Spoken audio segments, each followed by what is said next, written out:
Minute Papillon. Bonjour, c'est Anne-Laetitia Béraud, bienvenue dans Minute Papillon, le flash de midi 20 du mardi 8 janvier.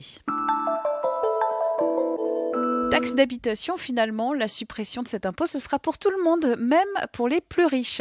C'est ce qu'a assuré ce matin Bruno Le Maire, ministre de l'économie, lors d'un colloque à Bercy.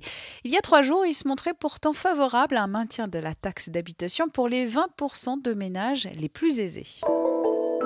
Enquête sur 2 incendies mi-décembre dans un péage de l'Hérault. Selon l'AFP, 35 personnes interpellées puis placées en garde à vue ce matin. Par 2 fois en décembre, des incendies ont frappé des locaux de Vinci au péage de Bessan, considéré comme l'un des bastions des Gilets jaunes. Projet de loi anti-casseurs annoncé hier soir par Édouard Philippe, le Premier ministre.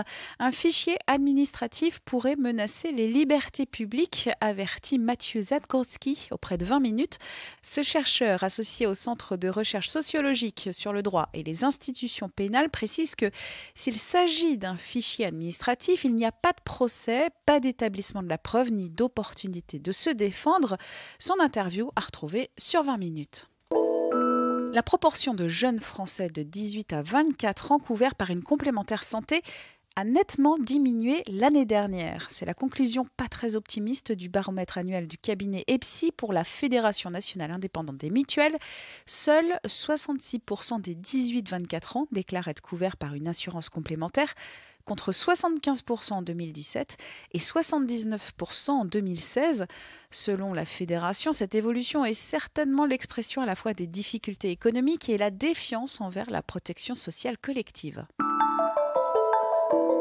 Plus les niveaux socio-économiques des parents est haut et plus l'enfant en bas âge aura de vocabulaire. C'est ce que note une récente étude de Santé publique France. Notre journaliste Oyana Gabriel a demandé à plusieurs spécialistes de la petite enfance comment favoriser l'apprentissage du langage chez le bébé. Leurs recommandations, de l'attention, une implication active, des retours positifs et la répétition régulière. La suite de son article sur 20 minutes. Minute Papillon, rendez-vous ce soir à 18h20 pour de nouvelles infos.